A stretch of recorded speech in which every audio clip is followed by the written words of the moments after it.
Satres Narkoba Polres Bangli mengungkap pelaku dibalik penyelundupan narkoba ke rutan kelas 2B Bangli Selasa 21 November lalu.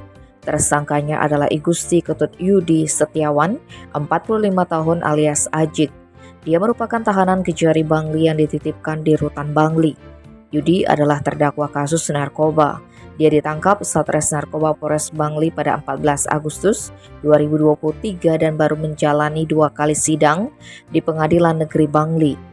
Kini dia kembali ditetapkan sebagai tersangka karena memesan sabu-sabu saat ditahan di rutan Bangli.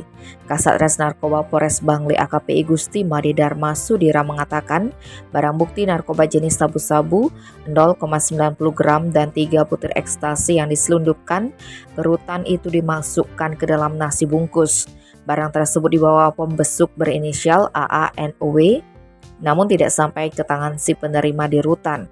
Penyelundupan narkoba itu gagal karena keburu ketahuan petugas rutan Bangli saat melakukan pemeriksaan barang titipan. Barang bukti dan pembesuk ini pun diserahkan ke Satres Narkoba Polres Bangli.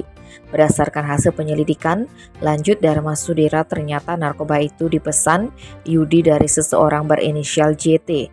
Yudi memesan lewat pesan elektronik WhatsApp.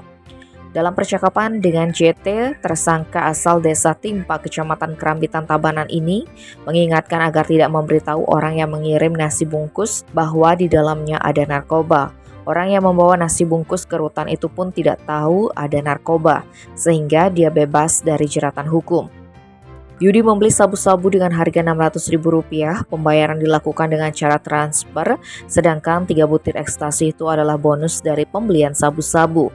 Atas perbuatannya Yudi terancam hukuman paling singkat 4 tahun penjara dan paling lama 12 tahun penjara. Tim Bali Express melaporkan.